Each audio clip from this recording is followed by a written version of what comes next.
రూపాయ నమ శివాయ. ఈరోజు మనం రామాయణం చెప్పబోతున్నాం. రామాయణంలో ఎవరెవరు ఉంటారు, వాళ్ళ పాత్రలు, వాళ్ళ గుణాలు ఈరోజు అన్నీ మనం తెలుసుకోబోతున్నాం. అందరూ తప్పకుండా దయచేసి చూడండి. ఇప్పుడు మనం రామాయణం స్టార్ట్ చేద్దాం.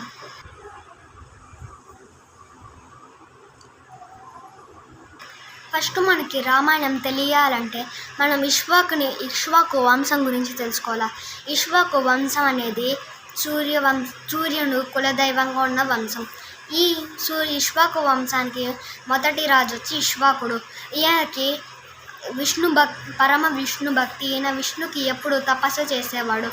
ఇంకా ఒకరోజు విష్ణుకి తపస్సు చేస్తుంటే విష్ణుమూర్తి ఆయనకి ప్రత్యక్షమయ్యాడు. అప్పుడు విష్ణుమూర్తిని ఆయన కోరికలు అడిగాడు. అప్పుడు విష్ణుమూర్తి సరే అని ఇచ్చాడు. అదే కోరికంటే ఆయనకి విష్ణుమూర్తి కొడుకులాగా పుట్టాలి అని అడిగాడు. అప్పుడు విష్ణుమూర్తి సరే నేను పుడతా అన్నాడు. సరే అని ఇంకా విష్ణుమూర్తి ఇంకా ఆయన వైకుంఠానికి వెళ్ళిపోయాడు. ఇంకా ఆయన కూడా కాలం చేసేసారు. ఇంకా చాలా కొన్ని ఏళ్ళ తర్వాత అప్పుడు దశరథుడు పుట్టాడు. దశరథుడు చాలా విద్యను అభ్యసించేవాడు. ఆయన చాలా ధనుర్విద్య, కత్తి సామెతము, ఇంకా చాలా వేదాలను, పురాణాలను అన్నీ అభ్యసించేవాడు. ఈయనకి పట్టాభిషేకం చేసేసాక ఇంకా ఆయన రాజయ్యాడు. ఇంకా రాజయ్యాక ఆయన ప్రజలని సుఖ సంతోషాలతో అన్నీ వర్ధిల్లేటట్టు వాళ్ళ ప్రజలకు ఎలాంటి లోటు రాకుండా చూసుకునేవాడు. ఇంకా ఎవరైనా ఋషివర్యులు వాళ్ళందరూ అక్కడికి వస్తే వాళ్ళందరికీ విందు పెట్టే పంపించేవాడు. ఆయనకు ఒక చింత ఉండేది. ఆయనకి పుత్రులు ఉండేవాళ్ళు కాదు. ఇంకా ఆయనకి 3 భార్యలు, కౌసల్య, సుమిత్ర, కైకేయి. వీళ్ళ 3 కన్నా దశరథుడు ఎక్కువ చింతించేవాడు, నా కొడుకులు లేరని. ఇంకా దశరథుడు ఆయనకి విశ్వామిత్రుడు ఆయనకి చెప్పాడు, ఇట్లా యజ్ఞం చేస్తే నీకు పుత్రులు పుడతారని చెప్పాడు. ఇంకా ఆయన ఆ యజ్ఞానికి కావాల్సిన సామాగ్రి మొత్తం తెప్పించి ఇంకా యజ్ఞం మొదలు పెట్టాడు. ఇంకా అట్లా యజ్ఞం చేస్తూ ఆయన కూడా యాగపురుషుడు బయటికి వచ్చి వాళ్ళకి ఒక పాయసం ఇచ్చాడు. ఇంకా ఆ పాయసాన్ని 3 భార్యలకి ఇచ్చేశాక వాళ్ళకి రాముడు, లక్ష్మణుడు, భరతుడు, శత్రుఘ్నుడు పుడతారు. ఇప్పుడు వాళ్ళు ఎవరెవరికి పుట్టారో చూద్దాం. ఫస్ట్ కౌసల్యకి రాముడు పుట్టాడు. సుమిత్రకి లక్ష్మణుడు, శత్రుఘ్నుడు పుట్టాడు. కైకమ్మకి వచ్చి భరతుడు పుట్టాడు. కానీ రాము లక్ష్మణుడు ఒకటి ఉండేవాళ్ళు, భరతుడు శత్రుఘ్నుడు ఇద్దరు ఒకటి వాళ్ళు. ఇంకా ఒకరోజు రాజ్యం నడుస్తుండగా దశరథుని దగ్గరికి వాళ్ళ కుల గురువైన విశ్వామిత్రుడు వచ్చి చెప్పాడు, నాకు మీ రాముడి సహాయం కావాలా అని చెప్పాడు. అప్పుడు ఇంకా రాముని వద్దు నేనే వస్తాను అంటే అప్పుడు ఇంకా ఆయన వద్దు అన్నాడు విశ్వామిత్రుడు. ఇంకేం చేయలేక రాముని పంపించాడు.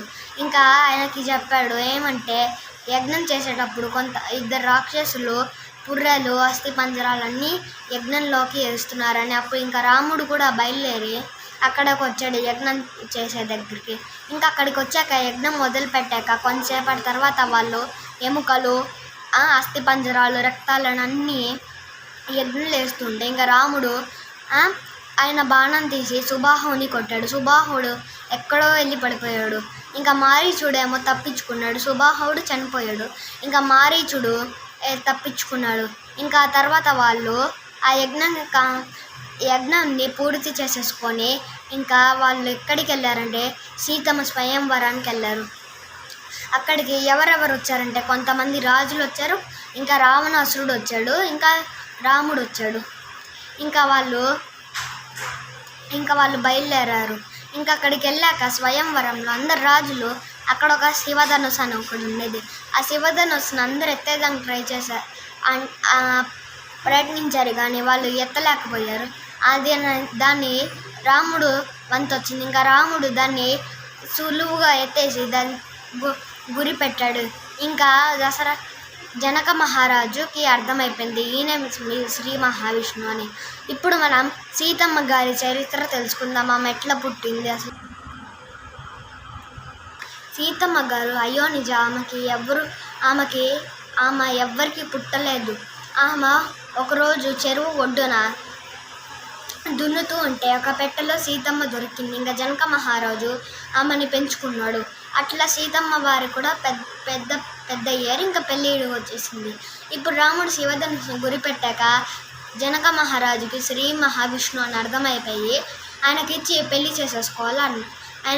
పెళ్లి చేసుకోమని అడిగితే రాముడు తండ్రి మాట జవదాటంది పెళ్లి చేసుకొని అన్నాడు. ఇంకా జనక మహారాజు దశరథ మహారాజుకి కబురు పెట్టాడు.